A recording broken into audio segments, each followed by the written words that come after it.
যে একটা দেশে যখন একটা নির্বাচিত সরকার নেই, সেই সরকারের দায়িত্ব হলো একটা নির্বাচন দেওয়া। তাহলে নির্বাচনটা কবে হবে এটা কে নির্ধারণ করবে? এই দেশের জনগণ, নাকি যারা অনির্বাচিতভাবে নির্বাচন দেওয়ার দায়িত্ব নিয়ে বসেছে তারা? নির্বাচনটা কার ইচ্ছা অনুযায়ী, কার আকাঙ্ক্ষাকে প্রাধান্য পাবে নির্বাচনের তারিখ নির্ধারণের ক্ষেত্রে? জনাব নাহিদ ইসলাম, নতুন যে পার্টি হয়েছে জাতীয় নাগরিক পার্টি, সেই পার্টির আহ্বায়ক, উনি রয়টার্সের কাছে একটি ইন্টারভিউয়ে যা কিছু বলেছিলেন, উনি বলেছিলেন যে ডিসেম্বরের মধ্যে নির্বাচন হওয়া সম্ভব নয়, এ কথা বলেছিলেন। উনি একটা প্রেস কনফারেন্স করেছেন বিকেলে।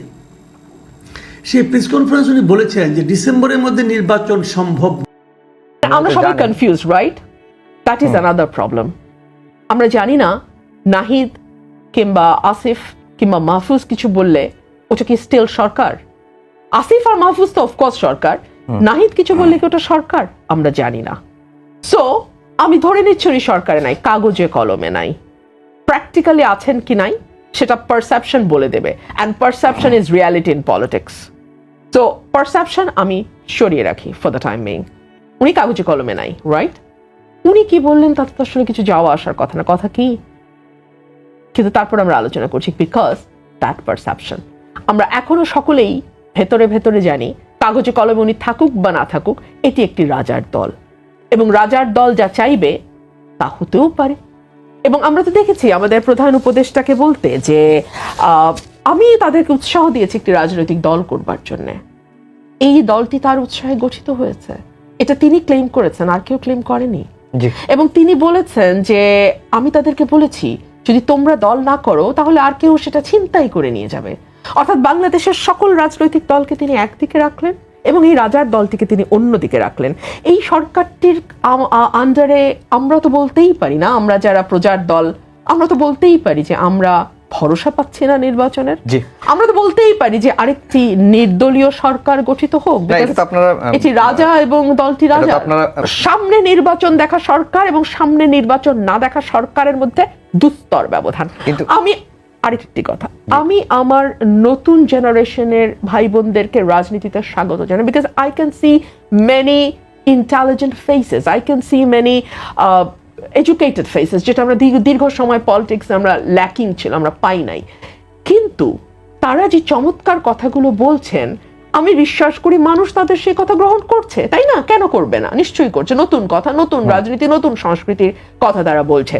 তাহলে তারা ভোটকে কেন এড়াতে চায়? তারা আসুক, তারা নিশ্চয়ই জনগণ তাদেরকে ভোট দিবে। দেখুন, আমি গত 2 মাস আগে বলেছিলাম আমার রাতে বেরোতে ভয় লাগে, এবং তারপরে বাংলাদেশি ইয়াং জেনারেশন, যাদেরকে আমরা জেন জি বলি, তারা সহ বেশ একটা বড় গোষ্ঠী আমার উপরে ঝাঁপিয়ে পড়ে।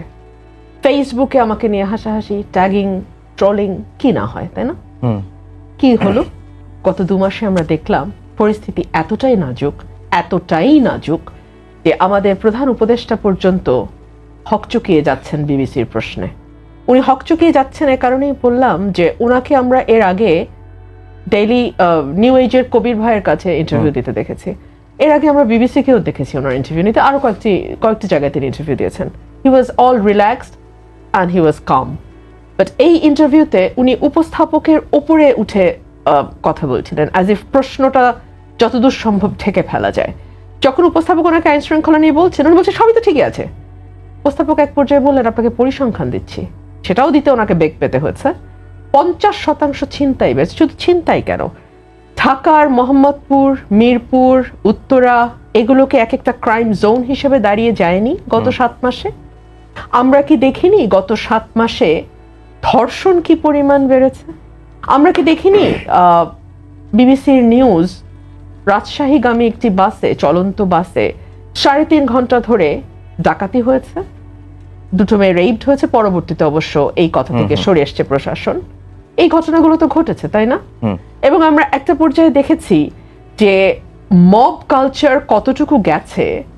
গত 2 দিন আগে একজন সাবেক এমপির সাবেক স্ত্রীর বাসায় 50 থেকে 60 জন মানুষ সো কল্ড তথ্যের ভিত্তিতে গিয়ে ভ্যান্ডালাইজ করেছে। এখানে অনেকগুলো প্রশ্ন আসে।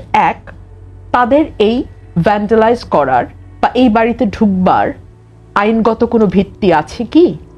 2, তারা পুলিশকে একটা কল করেছে, মিডিয়াকে একটা মেসেজ পাঠিয়েছে। পুলিশ কি করলো? Media was present there, thank God media was there. Police কি করলো? 3, এই ঘটনাটি ঘটলো এবং একটা প্রেসিডেন্ট তৈরি করলো। এই বাংলাদেশে কিন্তু ভাই আমাদেরকে রাজনীতির ময়দানে থাকতে হবে, এবং এটা যে কত গুণ ফিরে আসবে আমাদের গায়ে, আমার মনে হয় ন্যূনতম সেন্সেবল পলিটিক্যাল ফিল্ডে যারা আছেন, যাদের ন্যূনতম কাণ্ডজ্ঞান আছে, জ্ঞানের দরকার নাই, কাণ্ডজ্ঞান যাদের আছে, তারাই বুঝবে এই ধরনের ঘটনার ভবিষ্যৎ কি হবে, কত গুণে সেটা আবার ফিরে আসবে আমাদের গায়ে। সো আইন শৃঙ্খলা নিয়ে একটা পুরোপুরি ভজঘট অবস্থা, এবং খুব অবাক হয়ে আমরা লক্ষ্য করলাম এই সরকার খুব রিল্যাক্সড, এক ধরনের হানিমুন পিরিয়ডে আছে বলে মনে হয়। আরে ভাই, যেই সরকার 5 বছরের জন্য নির্বাচিত হয়ে আসে, সেই সরকারও কিন্তু 7 মাসকে হানিমুন ধরে না। ধরলে আর 4 বছর 3 মাস পরে গিয়ে মানুষের দরজায় ভোট চাওয়ার চেহারা থাকবে না। সেখানে একটি সরকার যার মেয়াদ সরকার এখনো অবশ্য ক্লিয়ার করেনি, বাট হাবে ভাবে যা বুঝিয়েছে যে তার মেয়াদ নির্বাচিত সরকারের চেয়ে অনেক কম হবে। এটা প্রধান উপদেষ্টা বিদেশে একটা গণমাধ্যমকে সাক্ষাৎকারে বলেছিলেন যে না, তার চেয়ে তো নিশ্চয়ই কম হবে। তো তার চেয়ে নিশ্চয়ই কম যে সরকারের মেয়াদ হয়, তার সময় 7.5 মাসে এই অবস্থা হয় কি করে? এবং উই শুড নট ফরগেট যে গত 1 মাস আগে বোধহয় না, আমাদের স্বরাষ্ট্র উপদেষ্টা তিনি রাত 3টার সময় সংবাদ সম্মেলন করেছিলেন। 1 মাস হয়নি। এই ঘটনাগুলো তখনই ঘটেছে যখন বাংলাদেশে ডেভিল হান্ট নামের একটা মকারি চলছে। এই ঘটনাগুলো তখনই চলছে যখন স্বরাষ্ট্র উপদেষ্টা বলছেন 48 ঘন্টা নাকি 24 ঘন্টার মধ্যে আপনারা বুঝতে পারবেন কত বড় পরিবর্তন চলে এসছে। আমার মনে হয় জাতির সঙ্গে এই ধরনের তামাশা ওনাদের বন্ধ হওয়া উচিত। আমি আস্তে আস্তে আমার বোনের কথা শুনছিলাম, ওনার প্রথম দিকের কোনো কথা শুনবার আমার সুযোগ হয়নি। আমার বোন বলছিলেন যে নির্বাচন মানে গণতন্ত্র নয়। না, আমরা কেউ বলিনি নির্বাচন মানে গণতন্ত্র, কিন্তু গণতন্ত্রের প্রথম ধাপটা হচ্ছে নির্বাচন। উনি বলেছেন শেখ হাসিনা 3টি নির্বাচন করেছিলেন। না, শেখ হাসিনা বাংলাদেশে কোনো নির্বাচন করেননি। উনি খুব ভুল বলছেন। আপনি যদি মধ্যরাতে নিজের দলের লোকজন এবং প্রশাসন দিয়ে ব্যালট বাক্স স্টাফ করাকে নির্বাচন বলেন, আপনি যদি নিজের দলের সঙ্গে নিজের দলের কম্পিটিশন অর্থাৎ জনগণের সামনে কোনো অপশন না রাখাকে নির্বাচন বলেন, কিংবা আপনি যদি নির্বাচনের আগেই 153টি আসন নির্বাচিত হয়ে যাওয়াকে নির্বাচন বলেন, মানে সরকার গঠনের জন্য যতটুকু আসন প্রয়োজন ততটুকুকে হয়ে যাওয়াকে নির্বাচন বলেন, কিংবা আপনি যদি পার্শ্ববর্তী দেশের বিদেশ সচিবকে ঢাকায় নিয়ে এসে আরেকটি রাজনৈতিক দলের প্রধানকে চাপ দিয়ে নির্বাচনে যোগ দেওয়াকে নির্বাচন বলেন, তাহলে অবশ্য আমার কোনো কিছু বলবার নেই। তবে নির্বাচন কিন্তু এটি নয়। যে কারণে নির্বাচনের মধ্যে দিয়ে আসা সরকার এবং নির্বাচন ছাড়া সরকারের মধ্যে আকাশ পাতাল পার্থক্য। 8 থেকে 13 হাসিনা, 14 থেকে 24 হাসিনা এক নয়। 8 থেকে 13তে আপনি দেখবেন হাসিনা যতটুকু জবাবদিহিতা রেখেছিল, 14 পর কিন্তু আর সেটার কোনো বালাই ছিল না। অর্থাৎ একটি সরকার যখন সামনে কোনো নির্বাচন দেখে তখন তার আচার আচরণ একরকম হয়, আরেকটি সরকার যখন সামনে নির্বাচন না দেখে তখন তার আচার আচরণ একরকম। আমি 2টো উদাহরণ দেই, একটা বিদেশ বিষয়ক, একটা বাংলাদেশ বিষয়ক। 2008 থেকে 13তে যখন হাসিনা সরকার ভোটে নির্বাচিত হয়ে এসেছিল, সেই ভোট নিয়ে অনেক তর্ক আছে, সেই তর্কে আমি যাব না। মোটা দাগে 8-এর নির্বাচন সকলেই মেনে নিয়েছে, বিএনপি পার্লামেন্টে গেছে। সো এই নির্বাচনটা মোটা দাগে মেনে নেওয়া নির্বাচন। এর পরপর কিন্তু হাসিনা বলেছিল তিস্তা চুক্তি না হলে আমরা তিস্তার পানি না পেলে ট্রানজিট দেব না। এটা বলার মতন শক্তি হাসিনার ছিল, কারণ ওটা ছিল একটা নির্বাচিত সরকার। এরপর যখন 14-এর পর একটা ক্লামজি সরকার আসা শুরু করলো, যেই সরকারের কোনো জনভিত্তি নাই, আমরা কিন্তু আর দ্বিতীয়বার কোনোদিন বলতে শুনি নাই তিস্তা না পেলে ট্রানজিট দেব না। যদিও তিস্তা আমাদের অধিকার, ট্রানজিট একটা সুবিধা, আমি সেই তর্কেও যাব না, কিন্তু এইটুকু বলার মতো নৈতিক জোড়ো সরকার হারিয়ে ফেললো, বিকজ ওই সরকারটি নির্বাচিত সরকার ছিল না, ওই সরকারটি সামনে একটি নির্বাচন দেখে নাই। সেকেন্ড, একটা আমি গ্রাউন্ডের উদাহরণ দেই। 2013 সালে একটি আইন পাশ হয়, হেফাজতে নির্যাতন এবং মৃত্যু নিবারণ আইন। সেই আইনটি 2013 সালে কিন্তু একটি নির্বাচিত সরকারের সময় হয়েছিল। সেই আইনটি পরবর্তীতে আর কোনো, আমি তার অ্যাপ্লিকেশন দেখি নাই। আইনটি চমৎকার আইন, আপনারা পড়ে দেখবেন, তার কোনো অ্যাপ্লিকেশন আমরা পরবর্তীতে দেখি নাই, বিকজ আমি স্ট্রংলি বিশ্বাস করি হাসিনার কাছে তখন ভোটের আর কোনো বিষয় অবশিষ্ট ছিল না। হাসিনা জানতো তাকে পাওয়ারে থাকতে হলে গুম করতে হবে, হেফাজতে নিয়ে নির্যাতন করতে হবে, ইলেকট্রিক চেয়ারে বসাতে হবে, তাকে মানে বিভৎস নির্যাতন করতে হবে, হত্যা করতে হবে, ক্রস ফায়ারে দিতে হবে, মানে বিচার বহির্ভূতভাবে খুন করতে হবে, ইত্যাদি ইত্যাদি ইত্যাদি। সো দেখুন, রাজনীতির মাঠে তো সকলেই সকলের প্রতিদ্বন্দ্বী, তাই না?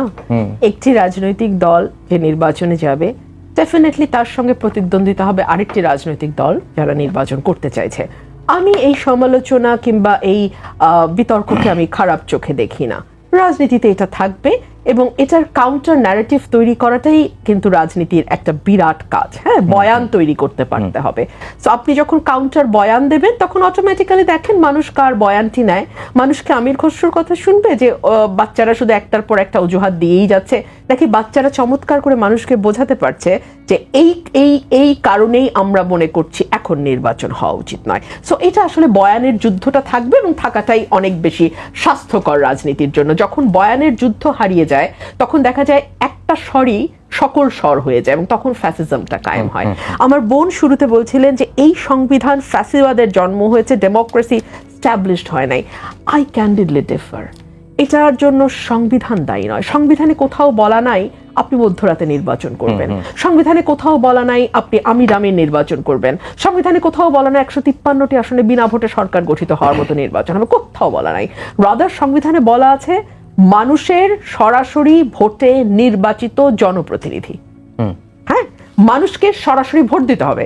সো সংবিধান is very loud and clear. Problem is আপনি কিভাবে সংবিধানটাকে ব্যবহার করছেন। একটা ছুরি দিয়ে আপনি আপেল কাটতে পারেন, একটা ছুরি দিয়ে আপনি মানুষের গলাও কাটতে পারেন। এখন আপনি ছুরিটা দিয়ে পুডিং কাটবেন, আপেল কেটে মানুষকে নাস্তা খেতে দেবেন, নাকি আপনি তার গলাটি কেটে তাকে হত্যা করবেন, সেটা আপনার খুশি। স্বৈরাচারীরা যেটা করে সেটা হচ্ছে সংবিধানের মূলটা সামনে রাখে, নির্বাচনের ধোঁয়াটা সামনে তোলে, কিংবা ধরুন মানে একটা বিভাজনের রাজনীতি, যেটা মুক্তিযুদ্ধের পক্ষ বিপক্ষ, স্বাধীনতার পক্ষ, এইসব নানান রকম মানে ডার্টি ন্যারেটিভ সামনে আনে, অসৎ উদ্দেশ্যে আনে। সে কারণে ডার্টি ন্যারেটিভ বলছি, অসৎ উদ্দেশ্যে এই ন্যারেটিভগুলো সামনে আনে এবং পুরো নির্বাচনটাকে কলুষিত করে। এই কলুষিত করবার কোনো অধিকার কিন্তু সংবিধান আপনাকে দেয় নাই, এক। দুই হচ্ছে ডেমোক্রেসি স্টাবলিশড হয় না। বাংলাদেশ কিন্তু মোটা দাগে একটা ডেমোক্রেটিক লাইনে গিয়েছিল 90 উত্তর, 90 91 নির্বাচন, 96 1 2008 চমৎকার মোটা দাগে বাংলাদেশ ট্রেনে উঠেছিল। ডিরেইলড হয়েছে 8-এর পরে, এবং ডিরেইলড যারা করেছে তাদেরকে সার্টেনলি তার জন্য জবাব দিতে হবে। এবং আমি মনে করি একজন রাজনীতিবিদের শ্রেষ্ঠ আদালত হচ্ছে জনতার আদালত। যেদিন শেখ হাসিনাকে পালাতে হয়েছে বাংলাদেশ থেকে এবং তাকে আশ্রয় দানকারী রাষ্ট্রের বুদ্ধিজীবীরা বিভিন্ন জায়গায় বলতে বাধ্য হচ্ছে যে মানুষের যে বিতৃষ্ণা আমরা দেখেছি, আপনি শব্দটি খেয়াল করুন, বিতৃষ্ণা খুব শক্ত শব্দ। হ্যাঁ, একজন রাজনীতিবিদ যখন মানুষ থেকে দূরে চলে যান, মানুষের বিতৃষ্ণা তার প্রতি জন্ম হয়, তখনই ওই রাজনীতিবিদের মৃত্যু ঘটে, রাজনীতির মৃত্যু হয়। সো আমি মনে করি রাজনৈতিক দল হিসেবে এবং রাজনৈতিক নেতা হিসেবে শেখ হাসিনার মৃত্যু হয়েছে বাংলাদেশে। সো আমরা আর সেটা নিয়ে মানে তাকে এখন ডেফিনেটলি তার গণহত্যার জন্য তাকে জবাব দিতে হবে। গতকালকে তার একটা রেকর্ড ফাঁস হয়েছে যেখানে সে ডিরেক্টলি গুলি করবার নির্দেশ দিচ্ছে, যেখানে সে হেলিকপ্টার থেকে গুলি করার কথা বলছে। সার্টেনলি এই হত্যাকাণ্ডগুলোর বিচার হবে, কিন্তু রাজনীতিবিদ হিসেবে কিন্তু তার মৃত্যু অলরেডি হয়ে গেছে। আমি এটুকুই বলবো, সংবিধান যদি আপনি পরিবর্তন করতে চান নিশ্চয়ই করতে পারবেন। কি কি পরিবর্তন আনতে চান মানুষকে বলেন, ইলেকশনের সময় দরজায় দরজায় যান, মানুষকে বোঝান। মানুষ যদি আপনাকে ভোট দেয়, আপনি নির্বাচিত হয়ে সার্টেনলি আপনি সংবিধান পরিবর্তন করবেন, কেন করবেন না?